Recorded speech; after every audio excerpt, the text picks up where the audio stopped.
buat hijrahnya kita itu tidak ada bedanya sedikit pun sebelum hijrah dengan sesudah hijrah, keintiman kita dengan keluarga kita, orang tua kita, adik-adik kita, kakak kita, saudara-saudara kita. Kalau bisa lebih akrab, dan insya Allah itu semua akan terkikis.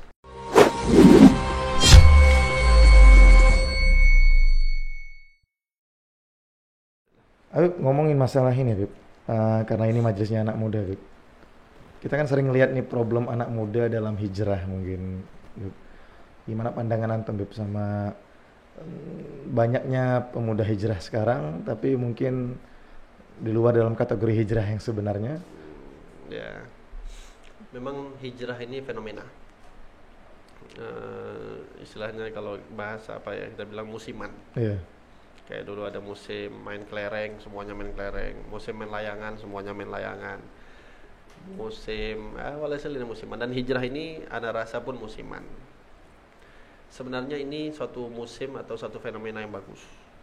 Hijrah ini satu fenomena yang bagus, cuman itulah. Karena memang rata-rata yang hijrah ini adalah orang-orang yang sama sekali nggak ngerti agama, atau dia nggak pernah mau tahu tentang agama, tiba-tiba dia mau berubah. Nah, ada memang beberapa kendala.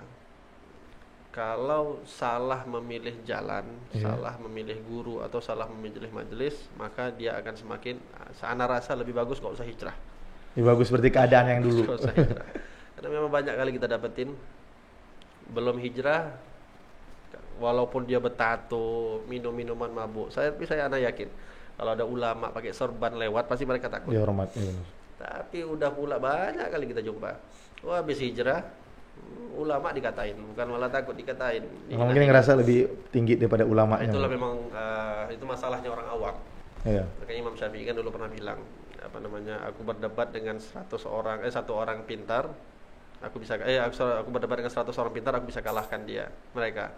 Tapi aku berdebat dengan satu orang bodoh, aku yang kalah. Nah, itu memang agak berbahaya kalau masuk ke dalam satu aliran-aliran yang kebetulan ana rasa ini orang-orang hijrah ini banyak pula yang masuk ke aliran itu, ke jalan itu, ke taklim semisal itu, yang didoktrin memang seakan-akan dibuat mereka itu orang yang paling tahu, orang yang paling ngerti. Jadi doktrinnya itu kalau sudah masuk aliran itu semuanya yang lain salah. Berarti ini jenis mungkin majelis yang gak mau dipoligami, Bebe? Gak paham lah. Tapi ya kayak gitulah fenomenanya. Baru tahu satu hadis kullu bid'atin dhalalah, semuanya dibilang ini. Apalagi sering kali kita dapetin, kita ngomong sesuatu, nyampaikan sesuatu, terus kita posting sesuatu, dalilnya mana, hadisnya apa, udah dijawab, diam, nggak dijawab lagi. Berarti putus di situ aja? Nggak ada. Rata-rata memang mereka. Jadi gini, lebih gampang kita mengatakan tidak ada dibandingkan kita menjadi posisi orang yang harus mencari ada atau tidak. Anda ambil contoh. Maksudnya ya, Bu? Ketika posisi kita mengatakan satu hal, misalnya Anda katakan contohnya ada menara Eiffel di Paris. Iya. Anda mengatakan ada menara Eiffel di Paris itu karena memang mungkin Anda pernah lihat fotonya, atau mungkin Anda langsung pernah lihat langsung ke Paris. Tapi ada orang yang gampang saja dia mengatakan nggak ada menara Eiffel di Paris, nggak ada. Nah, ini semua akan kembali kepada orang yang mengetahui atau tidak, yang mendengar statement Ana yang mengatakan ada, atau antum misalnya yang mengatakan nggak ada. Semuanya akan kembali kepada penonton. Kalau si penonton tadi dia juga tahu bahwasanya menara Eiffel itu ada di Paris, dia akan mengatakan ini orang bodoh. Iya. Kok bisa bilang dia bilang nggak ada? Tapi yang sama-sama nggak tahu, dia akan mempertanyakan Ana, mana buktinya menara Eiffel ada? Oke. Mana itu buktinya menara Eiffel ada? Setelah dibuktikan, mereka nggak akan langsung percaya. Mereka mungkin harus melihatnya langsung, atau mereka akan malu.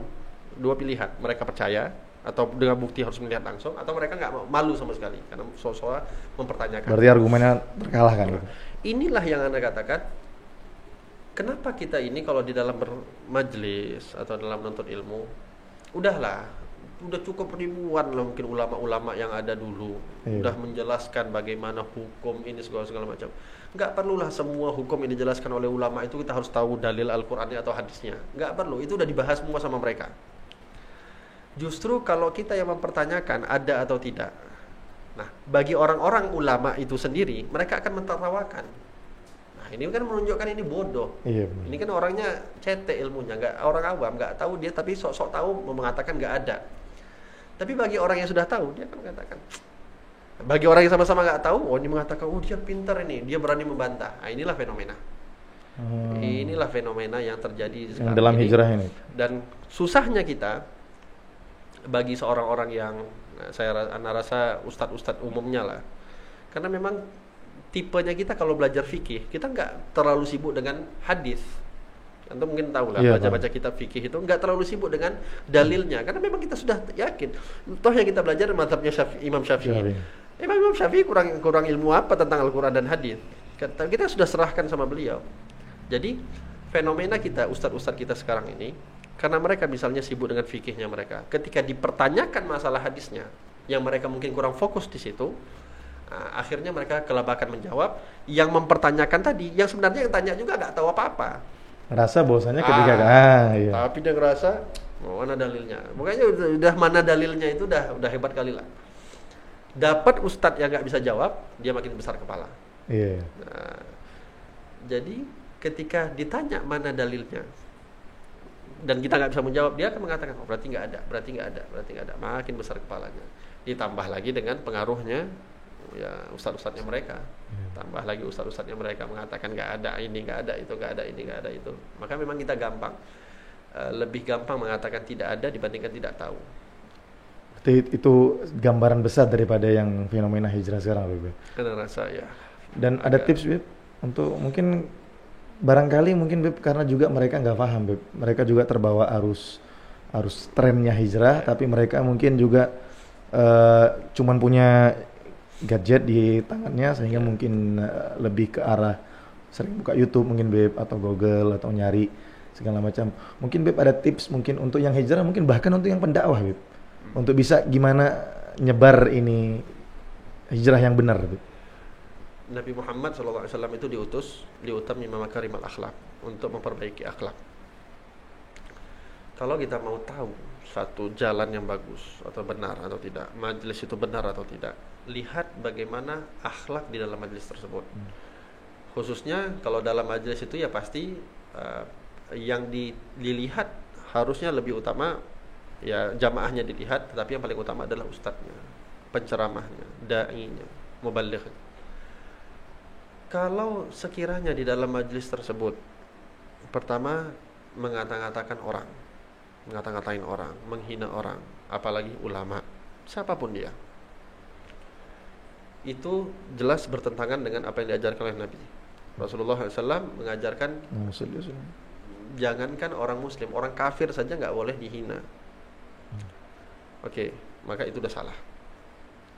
Yang kedua, kalau di dalam majelis tersebut seakan-akan membawa kita merasa aku yang paling benar, yang lain semuanya salah, itu majelis pasti majelis salah, karena itu adalah majelisnya iblis, manhajnya iblis. Iblis itu selalu mengatakan ana, mengajarkan kesombongan, ya, ana khalaqtana ana khairum minhu, aku itu lebih baik daripada mereka. Maka ini sudah pasti salah. Yang ketiga, kalau di dalam majelis tersebut seakan-akan merasa ustadznya itu dia yang paling benar, tidak menerima omongan orang lain, ini juga salah. Ilmu itu tidak sesempit itu. Rasulullah SAW itu, kalaulah Allah mau mengutus satu aja nabi dari zaman dulu sampai yaumil kiamah, Rasulullah saja misalnya, itu cukup. Haknya Allah. Nabi Isa juga sampai sekarang masih bisa hidup kok. Benar. Itu haknya Allah. Tapi kenapa Allah utus Rasul yang kita hafal 25, tapi 313. Nabi jumlahnya ada 124.000 orang di dalam satu riwayat. Sahabat yang menerima risalah daripada Nabi Muhammad sepeninggalan Rasulullah 124.000 orang. Banyak itu orang. Itu orang banyak. Kalaulah memang hanya satu orang saja yang cukup, maka ya sudah, kita cukup menerima satu orang saja. Tapi kenapa diajarkan seluas-luasnya? Karena ini ilmu ini luas. Ilmu ini luas. Dan nggak bisa kita mengatakan saya ini paling paham apapun. Ada yang mungkin batasannya kita mengerti dalam satu bidang, orang lain nggak ngerti bidang itu. Ada ustadz yang mengerti dalam ilmu fikih, bisa jadi dalam ilmu hadis dia lemah. Dalam ilmu hadis dia kuat, dalam ilmu tauhid dia lemah. Semua punya bidang masing-masing. Jadi seakan-akan kalau ada orang ustadz misalnya, kamu ngajinya sama saya saja, taklimnya sama saya saja, sama yang lain nggak usah. Ini udah pasti salah. Tadi sifat merasa diri paling benar, menyalahkan orang lain, dan membuat diri kita sombong. Nah, itu semuanya majelis-majelis yang kalau kita dapatin itu lebih baik tinggalkanlah. Karena tidak ada kebaikan. Kita takut tidak ada kebaikan di dalamnya. Bagi ustadz-ustadznya yang sudah di jalan Ahlus Sunnah wal Jamaah, Asy'ari Maturidi, memang fenomena zaman sekarang ini kita itu dalam ilmu itu harus ngikutin zaman. Nggak bisa kita hanya istilahnya ya ngikutin apa yang udah dibuat kakek-kakek dulu, orang-orang tua dulu. Nggak bisa. Memang zaman kita ini harus terus kita ikutin, harus berubah. Semakin modern, kita pun sebagai ustadz ya harus ikut modern. Ada memang beberapa tempat, semisal di kampung-kampung, di desa-desa yang mungkin tidak menerima kemodernan, maka kita boleh pakai cara-cara kuno. Tapi nggak bisa di kota besar. Hal-hal itu memang harus kita berbaur dengan, berkecimpung dengan dunia itu. Untuk apa? Tujuannya tetap dakwah.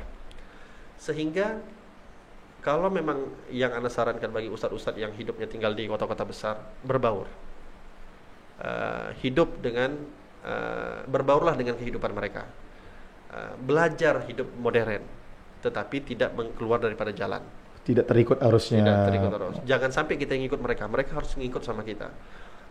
Cara untuk membentengi agar kita tidak terikut mereka, kita harus punya ilmunya dulu. Apa yang mereka punya, apa yang mereka tahu, kehidupan mereka, kita harus tahu ilmunya dulu, supaya kita nggak terbawa dengan arus mereka, supaya tetap mereka yang terbawa dengan arus kita. Dan bagi ustadz-ustadz zaman sekarang ini memang selain ya memang ilmu fikih penting, tauhid penting, agaknya sekarang ilmu Al-Quran dan hadis juga jadi penting. Jadi kalau memang selama ini mungkin menganggap ya tadilah kita bilang kita udah belajar fikih Syafi'i, nggak perlu lagi dalil-dalilnya. Sekarang kayaknya Anda tetap harus belajar, harus masuk belajar juga Bebe untuk ngadapin, belajar dalil-dalilnya. Kalau Anda siap. Kalau memang nggak siap untuk berjumpa dengan mereka ya terserah. Tapi kalau memang mau siap dan siap untuk dakwahnya kepada mereka ya harus siap. Dan nggak ada salahnya juga kan Beb kalau kita mempelajari Al-Quran dan hadis juga. Itu bagus, sangat bagus. Karena memang salahnya kita juga selama ini yang belajar Al-Quran, tapi kita lupakan ilmu hadis. Yang belajar ilmu hadis saja, kita lupa belajar fikihnya. Kalau memang kita punya waktu banyak belajar fikih, belajar hadis, belajar semuanya, paling tidak ya contohnya ginilah, kita mengajarkan ilmu tentang sholat, paling nggak tahulah apa dalil-dalil yang berkaitan dengan sholat yang mau kita ajarkan, supaya kalau ada counter setelah itu kita bisa menjawab. Ya benar. Atau juga bisa menenangkan si hati yang kita ajarkan. Mungkin barangkali kan dia juga ketika keluar nanti ngaji sama siapa, sama Ustadz Fulan, dalilnya mana, dia juga kebingungan untuk bisa ini.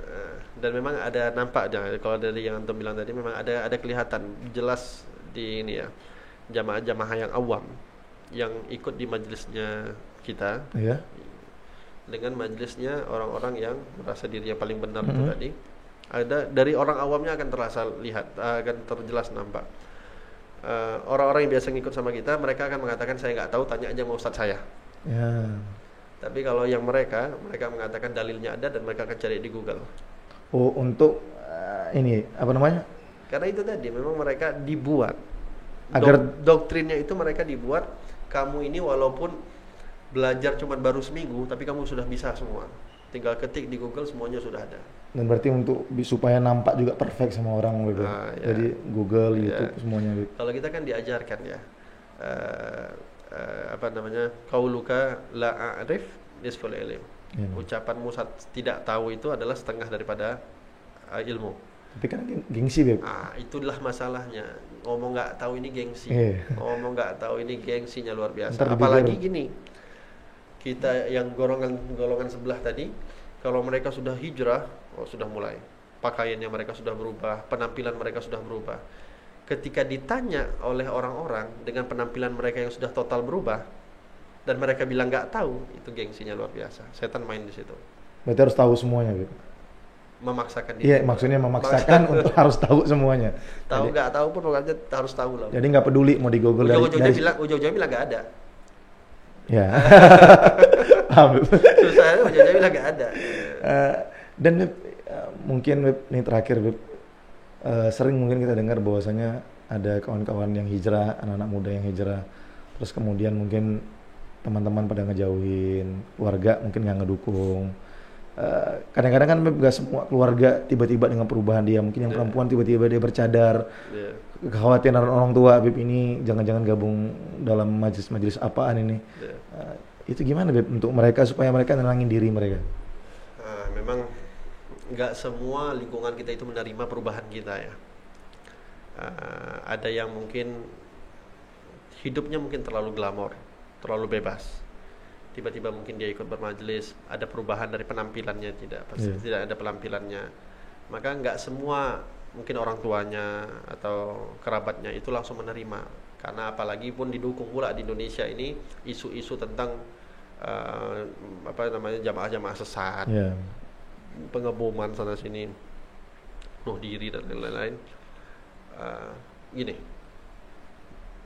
kita kalau ingin berubah, silahkan penampilan kita ingin ubah, atau misalnya kalau sudah bermajelis nggak mau salaman lagi sama yang bukan mahram. Usahakan kalau kita ingin berubah, silahkan berubah, tapi ingat, jangan pernah merubah sikap kita kepada orang yang selama ini dekat dengan kita. Jangan seakan-akan saya udah berubah. Sama orang tua pun akhirnya menjaga sikap. Yang dulunya mungkin sebelum berubah dia manja sama orang tuanya, dia peluk seorang tuanya, dia banyak berbicara sama orang tuanya. Pas sudah menjadi majelis dia jaga wibawa, dia nggak mau lagi peluk-peluk. Ini itu akan menakutkan orang tua. Semisal saya dulu pernah beberapa kali itu ditanya lah dengan teman-teman yang udah mulai mau berubah. Ada di antara mereka yang suami istri berubah, itu istrinya nggak mau salaman lagi dengan iparnya, abang suaminya atau adik suaminya, dan itu jadi permasalahan di keluarga. Anda selalu katakan, boleh mau nggak salaman boleh, dan kalau sudah maju jangan mundur. Jangan tanggung, Bu. Jangan nanggung, karena bahaya nanti. Kalau sudah maju mundur, nanti ke depannya akan sulit untuk maju lagi. Kalau sudah maju, jangan mundur. Tapi usahakan setelah kita walaupun kita tidak salaman, gimana caranya kita lebih akrab sama dia? Dengan apa? Banyak ngomong sama dia. Yang mungkin dulu nggak terlalu banyak ngomong, banyakkan lagi ngomong sama dia, intens lagi sama dia. Karena apa? Mungkin dari segi salaman, orang akan merasa, aku nggak mau disentuh lagi. Sombong begitu. Aku udah mulai dijauhin. Nah, sebenarnya intinya bukan karena nggak salamannya, dia takut dijauhi. Takut perasaan dijauhinnya itu.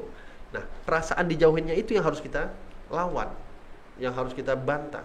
Bukan berarti aku nggak salaman, aku akan menjauh. Enggak. Aku nggak salaman, tapi berbicara sama kamu, ngobrol sama kamu, ipar ya, yang mungkin masih dianggap lah bagi keluarga kita yang ini saudara keluarga dekat lah. Bicara, jangan canggung. Kalau bisa lebih dekat dari sebelum dia salaman, ya. Dan usahakan misalnya kalau dia ngasih tangan, sebelum dia ngasih tangan, kita duluan yang menarik tangan kita untuk dia tidak memberikan tangan, karena itu akan menjadikan orang malu. Jangan sampai dia malu dulu. Jangan sampai memalukan orang dulu, apalagi depan orang lain. Oleh sebab itu, pandai-pandai kita kasih tangannya dulu, tangan kita dulu, menunjukkan bahwasanya kita nggak salaman. Tapi setelah itu banyak kan ngomong lagi sama dia. Bukan hubungan kontak fisiknya yang dikhawatirkan, tetapi lebih kepada takut dijauhi. Maka itu yang harus dilawan. Jadi jangan seakan-akan sudah hijrah, kita mau berubah di depan mata orang, di depan keluarga kita pun kita berubah, itu bahaya. Buat hijrahnya kita itu tidak ada bedanya sedikit pun sebelum hijrah dengan sesudah hijrah, keintiman kita dengan keluarga kita, orang tua kita, adik-adik kita, kakak kita, saudara-saudara kita. Kalau bisa lebih akrab, dan insya Allah itu semua akan terkikis. Jadi silaturahminya Beb dijaga terus. Ketakutan itu semuanya akan terkikis insya Allah. Jadi mudah-mudahan Beb, ini pertemuan kita Beb, mudah-mudahan bisa kasih manfaat sama yang anak-anak muda hijrah Beb, dengan pimpinan majelis Bro. Insya Allah majelis paling keren di Kota Medan. Yang di Medan mungkin bisa ngikut majelisnya Habib Haikal. Nanti jadwalnya akan kita letakkan. Terakhir Beb, pertanyaan penutup, dengan wajah antum yang ganteng Beb, banyakkan follower mana Beb? Cowok cewek? Nggak tahu. Nggak tahu ya. Akan insya Allah mudah-mudahan nanti kita jumpa lagi dengan. Mudah-mudahan followernya banyak malaikat. Amin ya rabbal alamin. Ya, mudah-mudahan insya Allah kita jumpa lagi dalam program selanjutnya, mungkin juga dengan Habib Haikal Idrus dalam kesempatan yang lain atau dalam narasumber yang lain. Mudah-mudahan ini acara Habib, doakan Habib ini perdana Habib. Mudah-mudahan istiqomah. Amin insya Allah Habib. Amin Habib. Mudah-mudahan ini Kopi Dakwah Podcast Habib. Naam. Ya, mudah-mudahan bisa terus Berkah Ramadan Habib. Ya, mudah-mudahan juga bisa jadi, doakan Habib mudah-mudahan ini bisa jadi panutan untuk anak-anak muda, bisa berdakwah dalam segala acara apapun, baik dalam media. Habib. Dakwah itu enggak sempit. Ya, kita harus ini ya, dakwah itu tidak harus di masjid. Dakwah itu tidak harus di menasah, dakwah itu tidak harus di balai, dakwah itu harus di dakwah. Dimanapun harus dakwah. Makna daripada dakwah itu adalah mengajak agar orang mengenal Allah. Itu makna dari dakwah. Jadi di kafe kita bisa dakwah, dimanapun kita harus berdakwah. Segala profesi bisa dakwah. Nggak ada nutup dengan kemampuannya mereka masing-masing. Tapi jangan memaksakan. Profesinya dokter mau jadi ustadz ya. Iya. Berarti meletakkan sesuatu pada tempatnya, Bu. Meletakkan sesuatu pada tempatnya. Dokter berdakwah dengan caranya mereka, ustadz berdakwah dengan caranya mereka, semuanya tetap porsinya berdakwah. Toh di zaman Nabi juga nggak semuanya jadi ulama. Ada yang jadi ahli siasahnya, ada yang jadi ahli ekonominya dan segala macamnya. Dan itu mereka tetap di jalurnya Rasulullah SAW, nggak berubah. Dan itu masih dihitung dalam bagian meneruskan dakwahnya Nabi, Bib. Ya. Nabi SAW itu kalau dilihat terlalu Masya Allah, terlalu berwarna cara dakwahnya Nabi. Berjumpa dengan pegulat, Nabi berdakwah dengan cara bergulat. Nabi SAW berjumpa dengan orang kafir, orang musyrik, orang masih belum masuk agama Islam. Nabi SAW menunjukkan lebih kepada adabnya Islam. Semuanya Nabi tempatkan pada tempatnya masing-masing. Bahkan kepada para pemabuk, orang-orang yang masih bermaksiat pun Nabi nggak menjauhi mereka. Nabi deketin dan semuanya mereka sadar. Nabi dakwahnya nggak keras, Nabi dakwahnya lemah lembut, membawa akhlak, mengajarkan akhlak, dan itu yang harus kita terapkan sebenarnya. Dan mungkin lebih berefek kalau dengan akhlak, daripada mungkin dengan kalam atau nggak ada yang lebih manfaat kecuali akhlak, karena memang orang itu yang dilihat pertama adalah akhlak. Berarti kita sebelum berdakwah lebih utama kita mengubah diri kita sendiri, Bib? Atau gimana, Bib? Usahakan semaksimal mungkin. Memang kita nggak mungkin sempurna. Mau sempurna kan nggak mungkin. Benar, tapi maksimalkan setidaknya kalau kita sudah gini loh. Kalau kita sudah berani diri kita pakai kopiah, pakai baju koko, pakai sarung, maka tempatkan pakaian kita di tempatnya. Jangan pula pakai sarung nendang-nendang di jalanan, pakai sarung ketawa ke TV, itu kan bukan ini. Kalau mau bobot begitu silahkan, tapi pakai celana. Jangan lagi pakai karena kita takut orang-orang yang melihat. Jadi kita bukan malah sebab hidayah, malah akan menjadi sebab orang jauh daripada hidayah. Malah jadi orang benci dengan Islam. Malah benci dengan Islam. Habib, syukran jazakumullah khair Habib. Mudah-mudahan Habib disehatkan terus, dimudahkan dalam dakwanya, istiqomah dalam dakwanya Habib. Doakan kita orang juga Habib. Dan insyaallah nanti kita jumpa lagi dalam segmen selanjutnya dalam Kopi Dakwah Podcast. Assalamualaikum warahmatullahi wabarakatuh. Waalaikumsalam.